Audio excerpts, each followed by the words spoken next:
What's going on, guys, and welcome to the first official race weekend here on F123 for my team career. If you missed the very first episode, it was actually part 0 is what we called it. We basically went out, set up our brand new team, got basically the keys to the factory, and we are off and running. As you can see, the crew, all of the important people here behind Web Motorsports, working hard to get things underway for our first ever Grand Prix. I'm really excited to kick things off. The first order of business is obviously to set the activity for the timeline of the week. We're going to do a driver training camp to try and get our second driver a little bit higher. Obviously, if you missed the last episode, we didn't have a lot of money to sign a high overall driver, but we were able to secure one with really high focus. So giving him a bit of a driver camp will hopefully in the end speed up his progress and get him to where we need to be.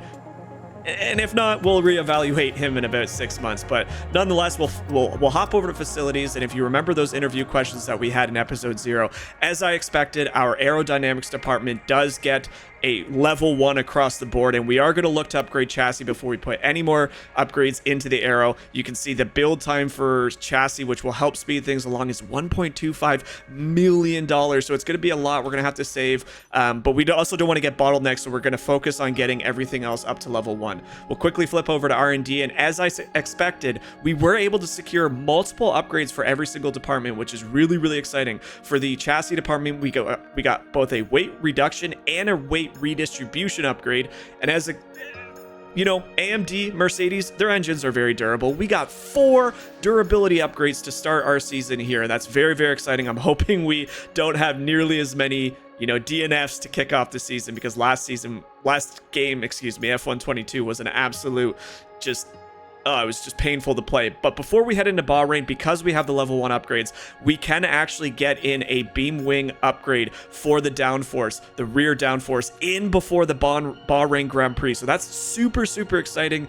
It just allows us to be a little bit more of a competitive edge over the rest of the field, because as you can see towards the middle to the bottom, there's about 6 of us teams all grouped really tightly together. So any advantage that we can get over the rest of the competition will help a long way. And as we simulate forward, we just want to start getting some cash flow in, getting the resources, because we want to try and make sure that we're optimizing when upgrades are coming in. So by stopping the timeline and getting in a front downforce upgrade to counteract that rear one we just started for Bahrain, we actually can get it in on March 15th, which will be ahead of the Saudi Arabia Grand Prix out in Jeddah. So that's really exciting. We're trying to maximize when we get the upgrades throughout the season, and that should give us a really good stepping stone to get at least the downforce a little bit more balanced out. Obviously the car still weighs quite a bit, so we're gonna have to put lots of upgrades into the chassis department as well. And thankfully that upgrade did not fail, and we have a brand new beam wing headed into Bahrain. This is really good news, because you're gonna need some downforce around this track. There's quite a few really sharp, almost hairpin like corners, and any little boost we can get will go a long way. So without further ado, we're going to advance here to qualies. You know what? I've only done, I think, 2 time trials up to this point, and I must say that the driving feels absolutely incredible. It is very different, so there is going to be some rust. I haven't played a Formula 1 game in quite some time, so you're going to see me miss some braking points. You're going to see me, oversteer, understeer, things like that. But even in this My Team car, as we set out for our first quali, it feels really good to drive. You can feel all the turns. You can feel yourself, chucking the car into a corner and having that weight behind it actually propel it around. So that is very exciting as we start. This is our first flying lap. Thankfully, we have no traffic. We actually have a half decent time going. Again, for the first lap I've really ever recorded in this car, it felt great, and this is a pretty respectable time going as we're going to cross the line here in just a moment. It will be at the time currently I believe a 4th position here, so lots are going to change. We drive in with a 132.9, which is actually pretty solid, but unfortunately as we start our second hot lap, you can see as we make this corner here, just look at the left and right tire. The front tires there have a little bit, I'm not sure if that's just bubbling on the tire, or if that's actually just some dirt we picked up along the track. Bahrain is in the middle of a desert. It gets very dusty. You're actually going to see that in the race. Even this great shot right here, you can see the dust in the background there, and I'm not quite sure what was going on. This was a brand new set of soft tires, and we just unfortunately caught a little bit of something that really took pace off. And as we make this corner, we have a snap of oversteer there, nearly nearly bail out into the wall. So I thought, you know what, it's better to just abandon this lap, take our medicine. You know, it is our first qualifying. As we go along, we're going to get a handle on this new, you know, steering system that they've implemented. We'll get more familiar, get more comfortable. But for right now, we're going to start the Grand Prix in 19th. Maybe there'll be a couple, you know, penalties out there. But without further ado, let's get set for the Bahrain Grand Prix. Welcome along then to round 1 of this year's Formula 1 World Championship. We go racing today around the 3.36 miles of the magnificent Bahrain International Circuit, with 15 corners and 2 good passing opportunities into turns 1 and 4. Keep an eye out for drivers locking the front left tyre into the tricky braking zone of turn 10. Before we begin, let's take a quick look at the grid lineup for today's race. It's Sergio Perez on pole today, with Charles Leclerc alongside. Looking down the rest of the grid, we have Sainz, Verstappen, Hamilton, Russell, Fernando Alonso, Ocon, Gasly, Norris, Oscar Piastri, Stroll, Albon, Zhou, Hulkenberg, Bottas, Magnussen, Tsunoda, the owner driver, Sargent, De Vries, Sargent. It's almost time for the lights to go out, so let's head down to the track where preparations are underway. A new season then, a clean slate where anything could happen. Anthony Davidson is with me today as once again we get another year of Formula 1 underway. We're into those tense few minutes before the first race then. Everyone's a little bit nervous about reliability. They haven't been running in the hot, turbulent wake of other cars in practice, and they've not been pushing at 100% for long durations. Let's hope no one has to deal with any nasty surprises.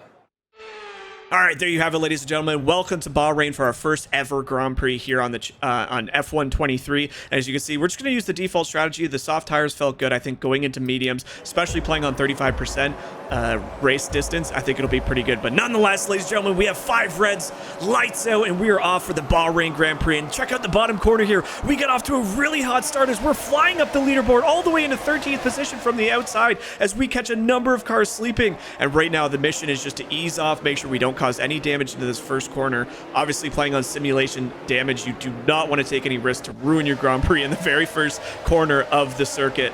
But it is a very, very steady start as we just get off to a ripping. There's a lot of pace in this new car. If you can get off on a really good start, and we'll check that out from our cockpit view here as we just got our engine revving to about 11,000 RPM, and we get off to a monster start as we catch Tsunoda, Magnussen, Bottas, Hulkenberg. All these guys were off to such a slow start, and then as we approach this first corner, we make sure we ease up on the brakes, get it into a proper gear, and again, just the mission here is just avoiding any contact as we nearly catch the bottom left tire of Lando Norris there in the McLaren. So very, very solid start there. Obviously, you know, we want to make sure that is the goal is to finish the race early. We are a bottom tier team. We can't afford any issues going into really any of these Grand Prix. It's resources are strapped, cash is strapped as we look to dive on the inside of Norris. We make a little bit of contact with his wheel. Fortunately, there's no extra damage there. That may have been a little bit of our fault as we dove on the inside and kind of caught the curb and snapped back to the left. But it is an overtake nonetheless.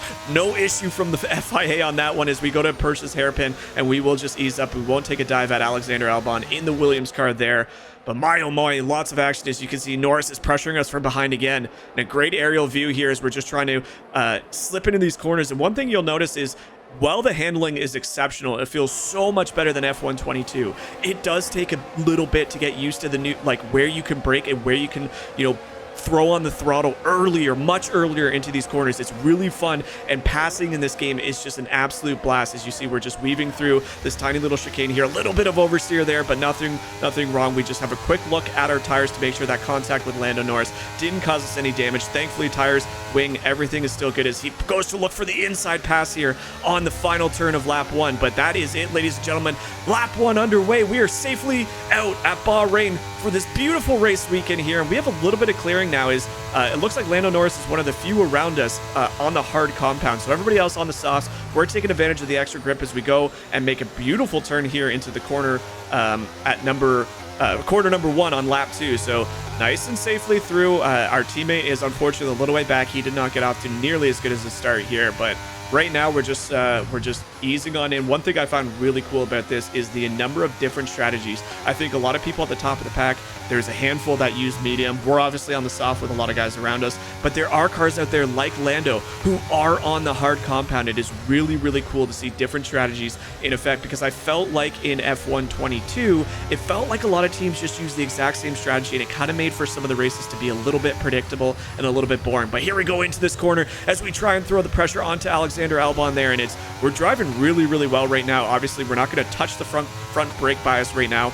I've heard some things that there is rear wheel spin in this game, which is very, very good. That's something that I think needed to be added, because you had a lot of front wheel snap in the first game, but not so much of the rear. So if you put the brake bias like down to like 50, there's a chance that you'll just spin your tires out. And a little bit wide there on that turn. We'll run off the curb just a tad, but we'll still well inside the white lines.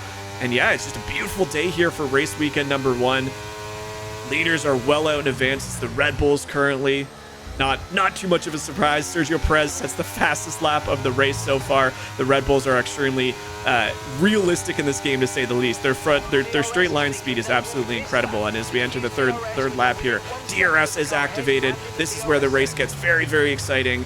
And yeah, just another good solid turn. We almost crashed in the back of Albon as we go to make a late break point. Missed it there, and that's what I'm talking about with the new handling. Everything just feels slightly different. I will say very, very good as we get our DRS activated here with a touch of ERS. Throw on, we'll go on the outside of Albon here and loop around the outside as we give him lots of room, and we will complete the move here. What a beautiful overtake for our first overtake really of the race, and it felt so satisfying to get that one done as we pass Albon for 12th position, and we are off to a very, very solid start here as we look to put the pressure on Lance Stroll and Oscar Piastri. So the rookie sensation Oscar Piastri in that McLaren doing a fantastic job here early. He sits in the last point position, P10, as we look to make another safe corner. Every lap, every little progression that we get, we're getting more and more comfortable with understanding where you can brake, especially throwing in the throttle, because it comes a lot quicker in this game. It's really right at the apex. You can start to throw that throttle on. So just looking to continue the momentum. Again, not really expected to make it inside the point position here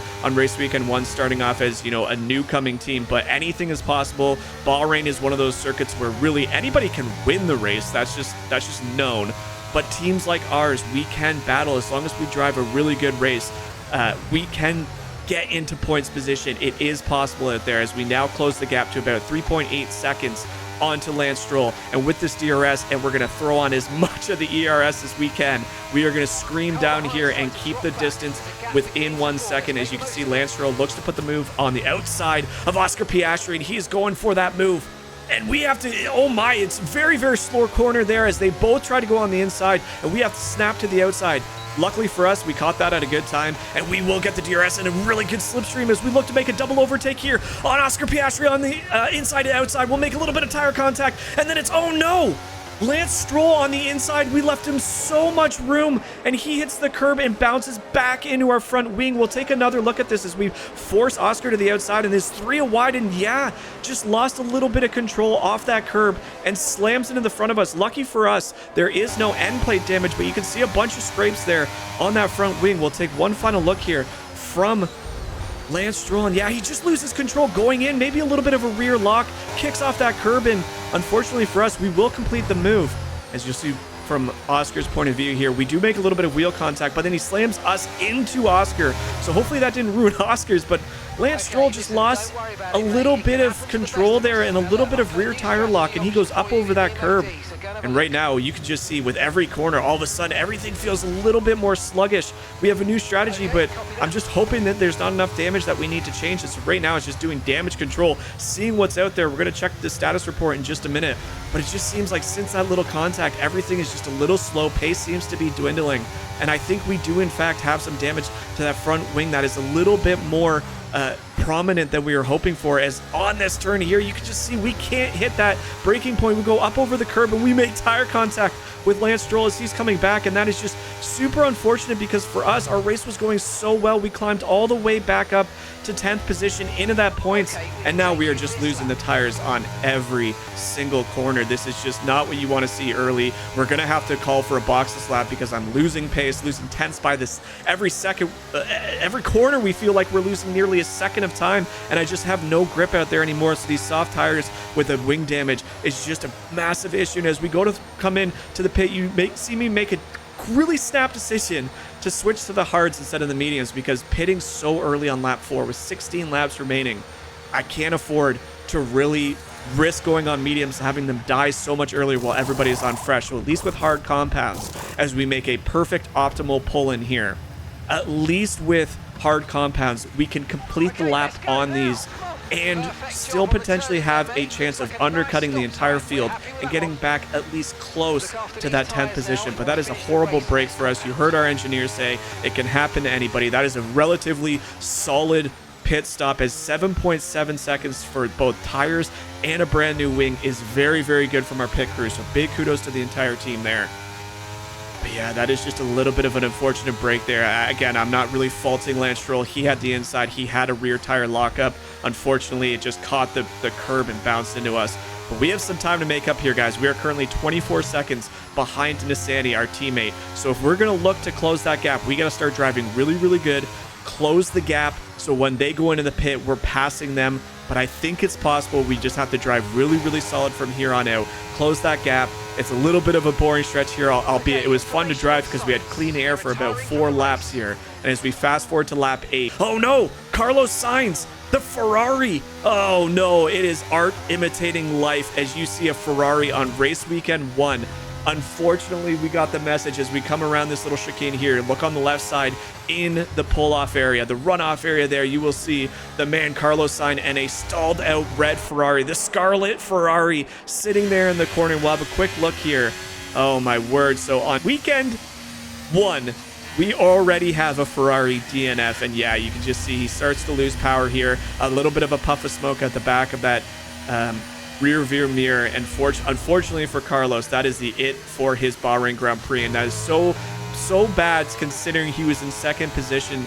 It's just tough to see, but you can see here we have closed the gap beautifully. We are now 9 seconds behind our teammate. Again, I was about to say before we saw Carlos there, we were in clean air for so long, it was a little bit boring, so I didn't want to include a lot of that. It was a lot of fun, clean air, fresh tires, we took care of them, we avoided, curbs, things like that.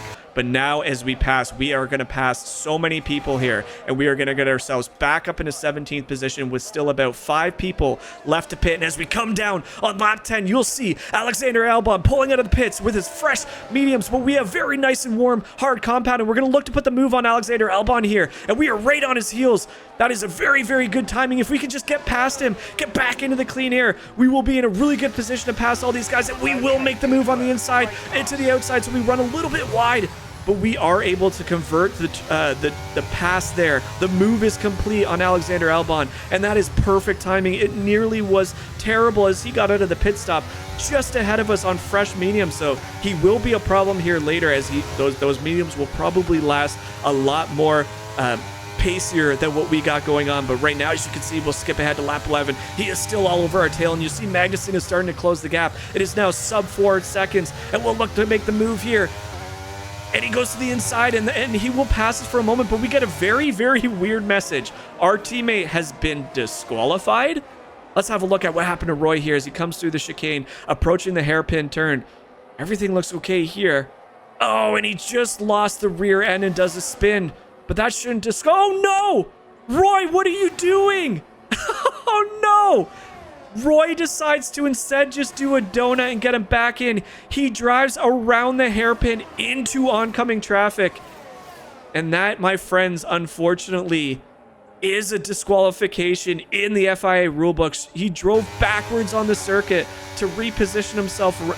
Oh my word, it looks like he kept going, but we did get the DNF notification. And now, as we transfer back, you just saw Alexander Albon make the move on the inside with those fresher mediums. For us, we don't really want to jeopardize the rest of our race, simply for the fact that we are on pretty old hard compounds. We can't really risk that as we go up to lap 12, and we're still putting pressure, and we get another DNF, the second DNF here of the first race weekend. It's Sir Lewis Hamilton, the Mercedes, the reliable Mercedes engine, and that puts a little bit of fear in me considering we just chose them as our power supply manufacturer, and we'll see him come out of the pit here. So it was just after his pit stop onto the hards, right behind the Aston Martin of Alonso, and yeah, just unfortunately a puff of smoke, and he also has a technical engine malfunction, and that is so sad to see.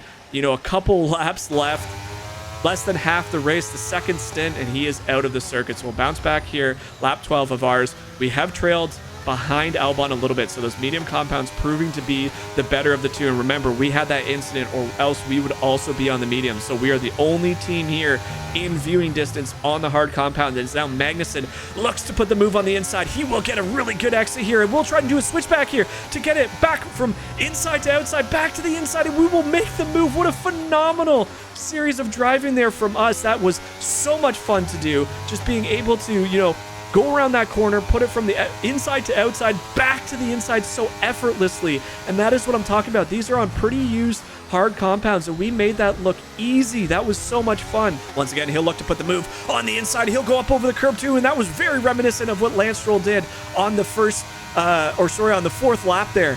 So lucky for us, and lucky for Magnussen, he didn't appear to be too worse for wear from it. And we are lucky that our cars seem to take a few too many bumps and bruises. That is not what you want to see. Like I mentioned, simulation data damage is, you really don't want to risk anything even remotely close to that. But for us, you know, you'll see the red sector after red sector, but all in all, for hard compounds that, you know, are getting us through the last half of this race, it seems to be holding up pretty solidly. And you can see here, even with his wing flap open for DRS, we put on the ERS, and we have some straight line speed. The Mercedes engine in this new driving model, in this new career mode, feels very, very, very good. We have straight line speed. It does feel a little clunky. It is a little bit, you know, slow, and the downforce isn't quite where we need to get it.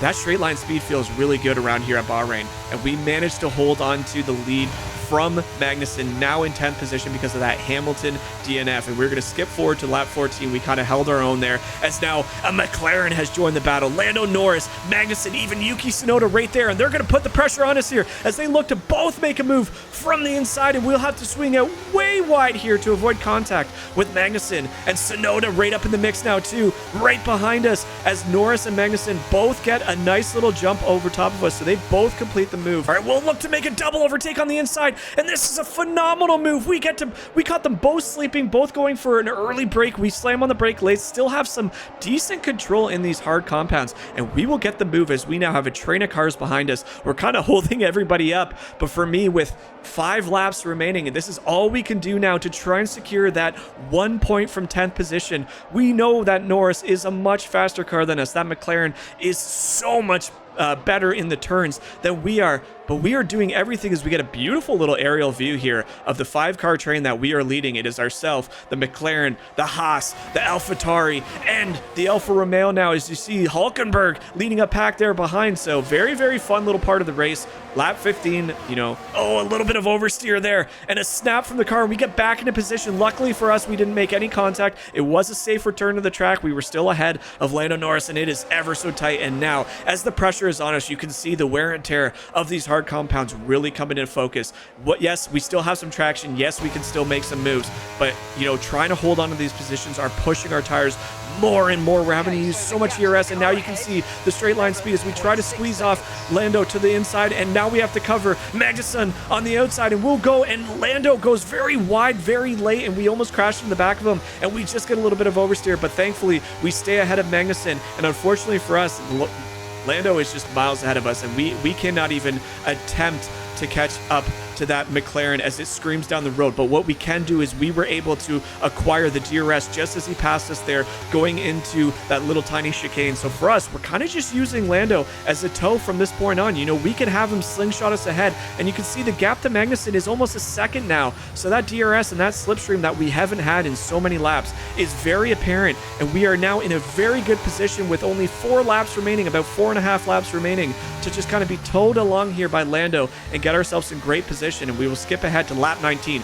the penultimate lap. We are doing very well, but now Yuki Tsunoda, 0.2 of a second behind us now. He has driven extremely well to get past Magnussen, and he is now up pressuring us for 11th. So unfortunately, we had to relinquish that 10th position, the single remaining point of this tournament, to Lando. But right now, we are all eyes set, focused, 2 laps remaining, a couple turns of this second last lap, and we are hoping to keep Yuki Tsunoda at bay as we go to the inside, squeeze him to the outside, and we'll brake late again. And we still have some traction in these hard compounds. This is very, very good to see that even when you push these tires to the limit, you can still get some traction as long as you take care of them. You don't have the pace necessarily. As you see, we crossed that at a 1:37 compared to our best time of 1:34.6. But a 1:37 after 12 laps of these is pretty incredible as we go to our final lap here. Ladies and gentlemen, this is it.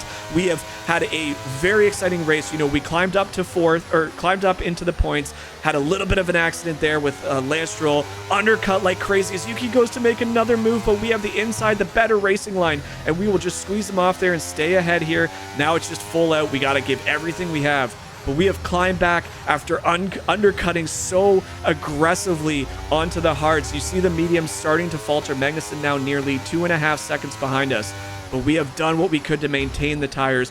As you see, race winner Sergio Perez to the Red Bull. It is not the reigning champion Max Verstappen. It is Sergio Perez getting off to a wonderful start. So Checo, hoping to become world champion in both real life and now the video game, does what he needs to on number 1.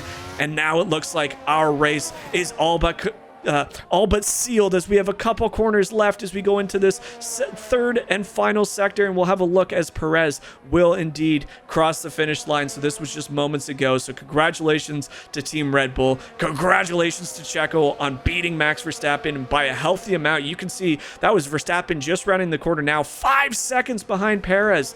So Red Bull 1-2 finish. It looks like Leclerc will secure a 3rd podium position. But what an exciting race out here in race weekend 1. He will cross the finish line. We'll watch Verstappen, Leclerc, followed by Russell. And unfortunately, Hamilton and Sainz were both in such great positions before the DNFs. And back to our race, and this is it, coming down the last couple straights. You'll see Tsunoda doing everything he can, and we have a little bit of ERS, and we will just chuck the car into the corner, slip to the inside, and you can see we are almost drained of battery. We will limp, we will crawl across with these very worn. You can see the blisters on the tire. But ladies and gentlemen, that is a P11th. After what we dealt with, that is a sensational drive, and we indeed earned Driver of the Day in our first race weekend here on F1 23. It was absolutely incredible, but without further ado, let's let Red Bull, let's let the team celebrate their podiums, and we will be back in just a moment. What set them apart from the rest? I feel like consistency was probably the key today. There's being quick, and then there's being quick lap after lap after lap. If you can do that, you can capitalize on other people's errors without making many of your own. And that's an approach that can push you a long way up the field. The drivers are en route to the podium as we speak.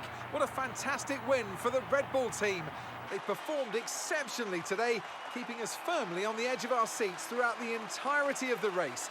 Congratulations to everybody at the team.